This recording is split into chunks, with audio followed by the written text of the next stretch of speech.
हरे कृष्णा।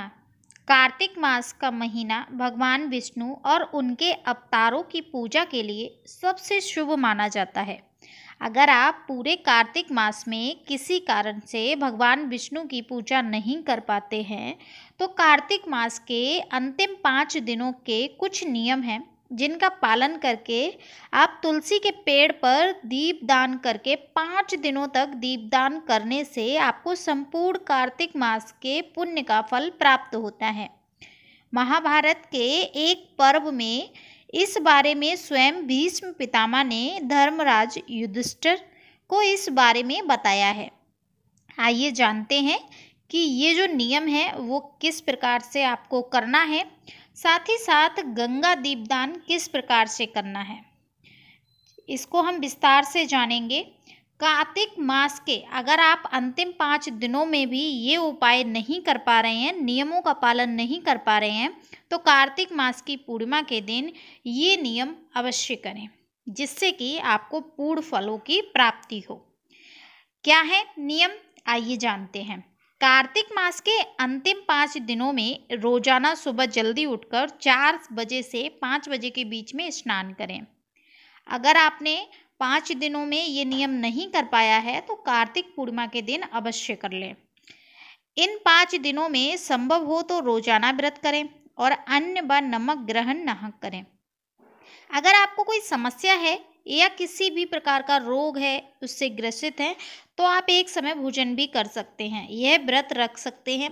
वो भी संभव ना हो तो दोनों वक्त भोजन करें, लेकिन पूर्ण रूप से शाकाहार होना चाहिए, यहाँ तक कि प्याज लहसुन का भी प्रयोग ना करें। कार्तिक पूर्णिमा के दिन संभव हो तो एक ब्राह्मण को भोजन करवाने के बाद स्वयं भोजन करें। अगर ऐसा संभव ना हो सके तो कार्तिक मास के आखिरी दिन यानी कि कार्तिक पूर्णिमा के दिन कम से कम एक ब्राह्मण को भोजन कराएं। यहाँ पर मैं बात करती हूँ कि 5 दिन अगर संभव नहीं हो पा रहा है तो एक दिन अवश्य करा दें, साथ ही दक्षिणा अवश्य दें। कार्तिक मास के 5 दिनों में रोजाना गाय या अन्य जीवों को भी भोजन करा सकते हैं। अगर नहीं हो पा रहा है तो एक दिन कार्तिक पूर्णिमा के दिन आप किसी भी गाय या कोई भी जीव को आप भोजन करा सकते हैं, इससे आपको विशेष पुण्य की प्राप्ति होती है। इन 5 दिनों में जमीन पर सोना चाहिए, झूठ नहीं बोलना चाहिए। इन 5 दिनों में रोजाना तुलसी, आंवला और बेलपत्र की पूजा करनी चाहिए। इन 5 दिनों में ब्रह्मचर्य का पालन करें।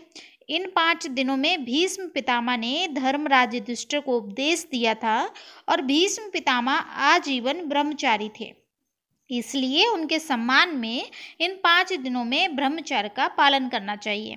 मान्यता है कि इन 5 दिनों में इन नियमों का पालन करने से पूरे कार्तिक मास के स्नान का फल आपको मिलता है। भक्तजनों, ये रही विष्णु भगवान की पूजा का नियम और तुलसी माँ के नियम की विधि। अब जानते हैं शिव जी के सम्मुख दीपक किस प्रकार जलाएं। शिव जी के सम्मुख दीपक जलाने से या दीप जो कार्तिक मास के आखिरी 5 दिनों में श्रद्धा पूर्वक शिव जी के समीप दीपक अर्पित करता है, उसके चढ़ाए गए वे दीप शिवलिंग के सामने जितने समय तक जलते हैं उतने हजार युगों तक दाता स्वर्ग लोक में प्रतिष्ठित होते हैं। जो कार्तिक महीने में शिव जी के सामने घृत का दीपक समर्पित करता है वह ब्रह्मलोक को जाता है। इस प्रकार से आपको दीपदान करना है।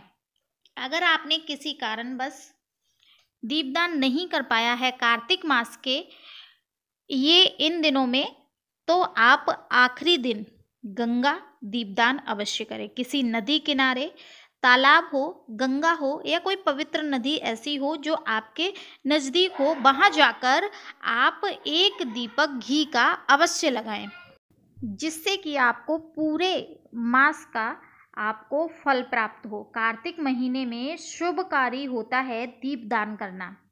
इससे आपके किए गए पापों की जो पाप होते हैं वो नष्ट होते हैं और श्री हरि की कृपा प्राप्त होती है। अगर आप इन दिनों नहीं कर पा रहे हैं तो कार्तिक पूर्णिमा यानी कि कल आप ये विशेष रूप से कर सकते हैं। अगर किसी कारणवश आप नहीं जा सकते हैं नदी तालाब के किनारे, तो आप दीपदान घर पर भी कर सकते हैं। सुंदर आप चौक बनाइए, चौक पर एक थाली रखिए, थाली में आप एक स्वास्तिक बनाइए, हो सके तो उसमें आप गंगा जल डालिए, साथ ही पुष्प, फूल, पत्ती इत्यादि डालकर आप उसमें एक दीपक बनाइए, जो कि एक बना सकते हैं तो एक बनाइए, 5 बना सकते हैं तो 5। उसको गंगा मैया का स्मरण करते हुए इस प्रकार से आपको दीपक प्रज्वलित करना है और बोलना है, हे गंगा मैया, मैंने ये दीपदान किया। आप इस प्रकार से दीपदान कर सकते हैं। गंगा मैया से बोलिए, हे गंगे माँ, मैंने आपको दीपदान किया है इस प्रकार से और मेरी यही श्रद्धा है, और इस प्रकार से आप घर पर भी दीपदान कर सकते हैं, आपको पूर्ण फल की प्राप्ति होगी। जानकारी आपको कैसी लगी कमेंट सेक्शन में ज़रूर बताएं। मिलते हैं किसी विशेष वीडियो की जानकारी के साथ, तब तक के लिए राधे राधे।